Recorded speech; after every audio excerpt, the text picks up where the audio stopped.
Assalamu alaikum wa rahmatullahi wa barakatuh. Welcome to another episode of Islam for Europeans. I'm your host, Robert. Please like and subscribe to the channel. So I wanted to make this video on converts and employment. Pretty broad subject. So, there's many challenges for new Muslims when they take their Shahada. There are challenges related to worship, learning how to pray. There are challenges related to overcoming previous addictions. There are challenges related to family members. That's also a big one. But another challenge that kind of gets tossed by the wayside, or people don't really think about that much, is employment. So what do I mean by that? So people who are converting to Islam usually are already working somewhere, right? So and these jobs can vary, from place to place, right? So just in general, I mean, you're going to have challenges. You may have challenges, converting to Islam, and then you're still in a work environment. So certain things come into play. Like for example, first and foremost, when to pray, because you were non-Muslim before and now you're Muslim, and now you have to ask your work to make to ask for accommodations. So as you know, we pray 5 times a day. Um, I would say a good 50 to 70% of people in employment are working 9 to 5 jobs, right? So Duhur prayer, the noon prayer, usually starts in the Western Hemisphere sometime around anywhere between 12 to 1:30, and based on the time of year, it could go all the way, and it goes all the way up until Asr prayer, and then based on the time of the year, it could end at 3 o'clock, anywhere from 2:30 to 5:30, right? So depending on the time of the year, it's gonna you have that particular window, to pray Duhur prayer, right? So in some cases, if it's a summertime, you can actually go through your entire work shift, and then when you're done, theoretically, you could pray Duhur prayer. But for all intents and purposes, at some point, your workplace may have to make accommodations for you. Now, it depends on where you work. Like if you work in fast food, if you work in sales, it can get a little bit tricky, because it's so fast paced. Here in the West, in Canada and the US, we have breaks, paid breaks, and you want to take that, break time, hopefully, to give you the time to pray. But, you also have to find a place to pray. So you were going to do that. You're going to have to ask them. So, may Allah help, all the converts out who, like, are dealing with their challenges with their work. I mean, they're going to have to, eventually tell their workplace that they've converted, because it's going to matter when it comes to prayer time, right? If you're working after, the kind of like the 3 to 11, pizza delivery type shift, then you might have to pray Asr and Maghrib prayer together. Isha prayer, you could pray after you're done work. And, if you work midnights, it's probably, the easiest in terms of knowing when to pray. Most people can pray Isha, go to work at their midnight job. And if they come back before the sun's up, they can pray Fajr prayer. Um, except in the summer. I worked midnights, as in a pizza delivery place, and I would have to pray Fajr, but from my work shift was done. Or so, there's many challenges with that. Also, Friday prayer, for men. Obviously, Friday prayer is not obligatory upon women, but for men, you're gonna have to deal with that. Like you have to take either Friday off or work out some kind of deal, with your boss and your shift. I would say in general, though, you're trying to make the best impression. You want to convert to Islam. You're an ambassador of Islam, and the last thing you want to do is take liberties with your work, to the point that it's unfair to the other workers. So there's different ways you can get around it. Some people will come in early. They'll say, I need to take an hour and a half, 2 hours off to go to Friday prayer. But in order to make up for that, I'll just come hour and a half, 2 hours early to work, or I'll stay late. So there's my general advice is that you want to be brave. You want to tell them, look, I converted to Islam. I do have to pray, but I'll try to be as accommodating to my workplace as possible. Because I've heard many stories of Muslims taking liberties, with their workplace, taking advantage of the system, like taking too much time, to pray more than what is necessary. Look, you're there to work. You're there to earn a living, and prayer is very important. I think it's one of the most important things for new converts. But at the same time, part of that, sorry, my cat's blocking my light. Part of that is, making a good impression on your workplace and being just as Muslims. We want to be just. It's not just about getting your prayers in. It's also about showing them that, that Islam is all about fairness, and you don't want to be unfair to your boss. You don't want to be unfair to your coworkers as well. So that's one thing. Um, and then, fasting, of course, you have to fast and you have to fast while you work. And then depending on the job, it might range from easy to difficult. Alhamdulillah, thank God, Ramadan is in March now. So, you only have to fast about 13 hours a day, which could still be a challenge for many new Muslims. But I remember when, Ramadan was in the summer and I was working at a pizza place and it was not easy. It was a challenge. It wasn't impossible. Allah made it easy after the first couple of days, your body gets used to it. But you have to really, keep on top of things. Like means waking up for suhoor, wake up for breakfast before Fajr, and eat something, drink water, add some, a sea salt and some lemon juice into your water, so you get the electrolytes needed, and you don't pee it out, during the day. That's super important. Also, because you want to be at your very best when you're working. You don't want to appear as though you're tired to your work, to the place where you work. You have some brothers who are in very challenging positions. Like welding, firemen, construction. That's going to really take a toll on people, and that's my hats off to those brothers or in those types of professions, because it's not easy. You really have to stay on your game, and it's a physical challenge. It really is. And there's some professions where it may be such a dangerous job that I would talk to an imam. If you're in a situation where you think that if you fasted, it might make you sick, or it might put people's lives in jeopardy. What if you're like a brain surgeon, right? So many things to think about. Converting to Islam, and then in terms of employment. I want to talk about something else though. And recently on social media, I saw a picture of actually the account of Sheikh Asim Al Hakim. Asim Al Hakim is a Salafi scholar who actually recently traveled to Canada, right? And in Calgary, he took a photo op with some Muslim policemen, right? And one of this brother from the UK, his name is John Islam. Apparently, he's like a professor at Oxford Union University. He basically said they are not your brothers. What do I mean by that? He was basically saying that these people are not Muslims because they work for an oppressive government that is killing our brothers and sisters in the Holy Land. Now, I'm not going to get into discussion about the ins and outs, from a scholarly perspective of the permissibility and impermissibility of working for a government, that is actively oppressing Muslims. Now, I mean, obviously, you don't want to join a military. That's probably not the best idea. But now we're going several grades, factors removed. Being a police officer, there's no direct involvement in combat in a foreign land. You're solving crimes, you're protecting the peace, you're putting your own life at risk to save other lives. You could actually save somebody's life. I know, police officers personally that have saved people's lives. So that is one of the best deeds you can do in Islam. And where do we draw the line? I mean, what about Muslim police officers in Egypt or Muslim police officers in Jordan? Are they not oppressing Muslims just as much, as not more, in terms of their government?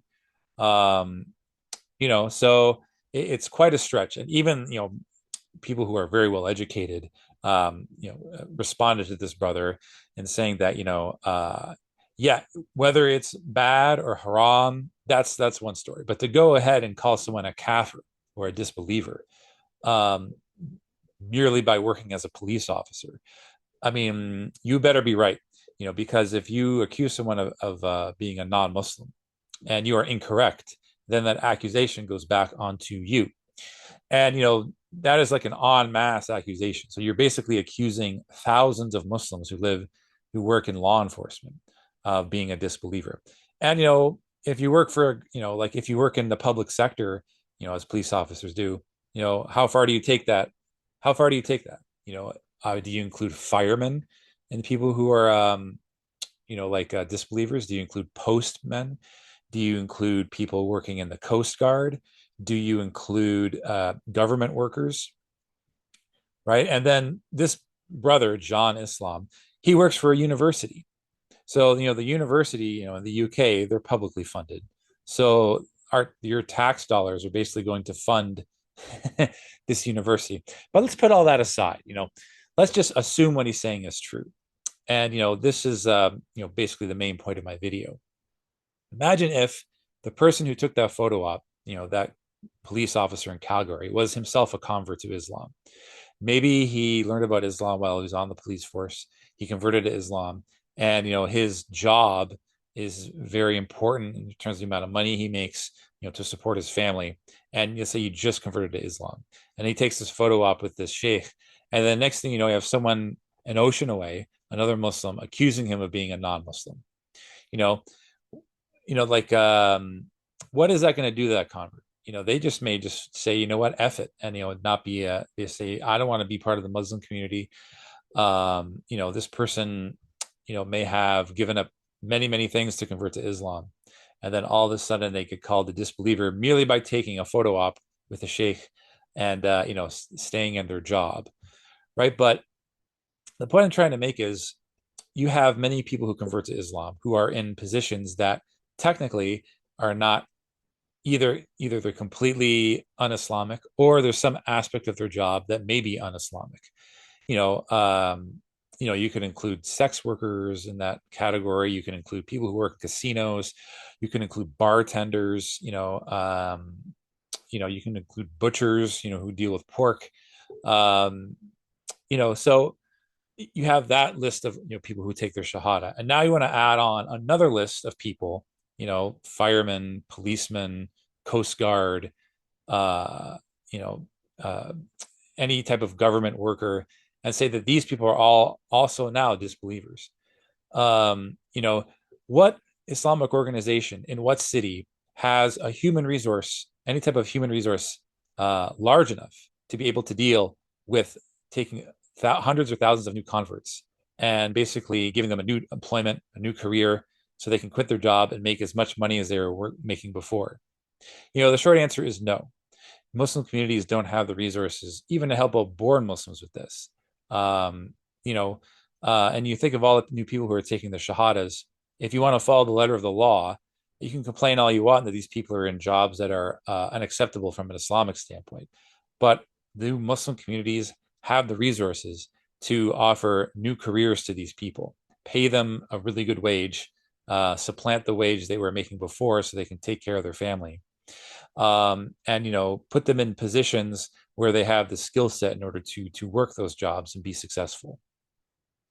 Right? I mean, most Muslim businesses, they hire people and they pay them terrible wages, minimum wage. They'll pay them under the table.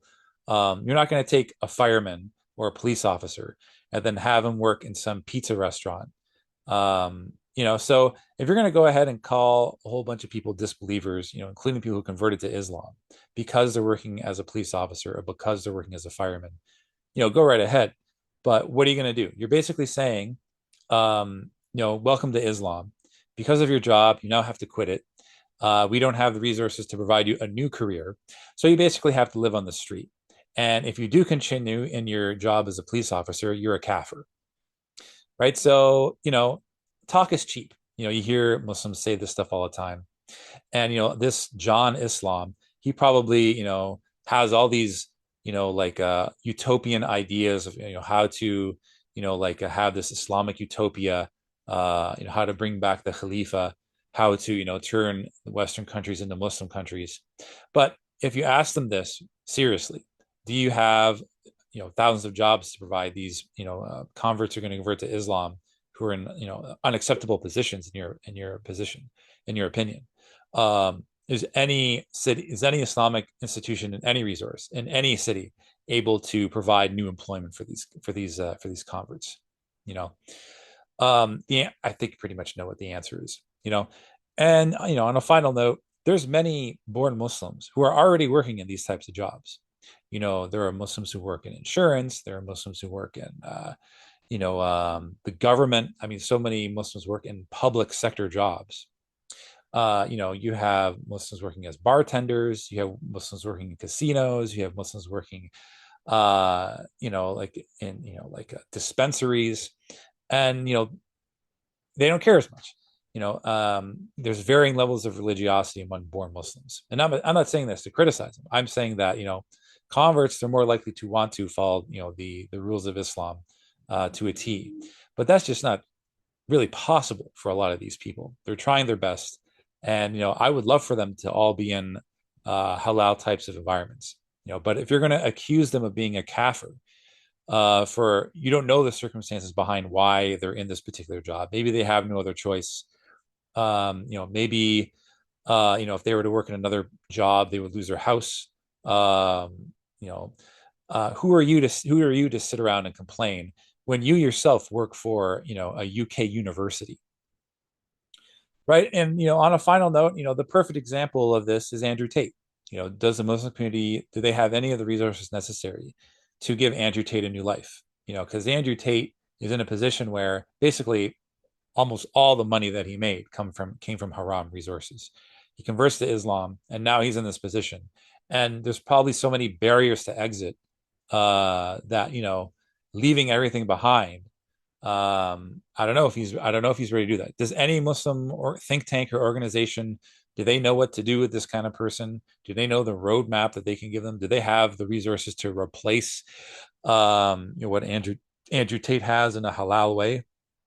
I don't know the answer to that. But I guess the point I'm trying to make is that when you convert to Islam, you're going to have to deal with employment. You're going to have to deal with the job you're in right now. You do the best that you can. Like if you have an avenue or way to get a job that's more suited Islamically, that doesn't involve stuff that is Islamically unacceptable, go for it, right? Make the intention with Allah that, you want to, be in a better job. I was, in pizza delivery. I worked with a lot of pork. The permissibility of that, who knows? I'm not a scholar, but I worked my way up the ladder, and I got myself into a position where, alhamdulillah, I'm not doing those things anymore. But that takes years. It doesn't occur overnight. So in conclusion, you as a convert, try your best. You have an opportunity. People at work. Your coworkers. Your bosses. This is the perfect opportunity to show them that Muslims are trustworthy. They're honest. They put in a hard day's work. They like to perfect what they do, and we don't cheat people. If we take time off to pray, or we take time off for Friday prayer, we make up that time, right? So may Allah accept our humble deeds. May Allah, make us, from among the people of paradise, and may Allah give us, jobs that we enjoy, that help humanity, and that provide for our families. And if this brother John Islam, if he wants to debate me on here on my channel or on a neutral channel, be my guest. Like so that's my open invitation that I give to all of the people that I talk about on my channel. So that's my time for the day. I'm your host Robert from Islam for Europeans. Peace be with you. Assalamu alaikum wa rahmatullah wa barakatuh.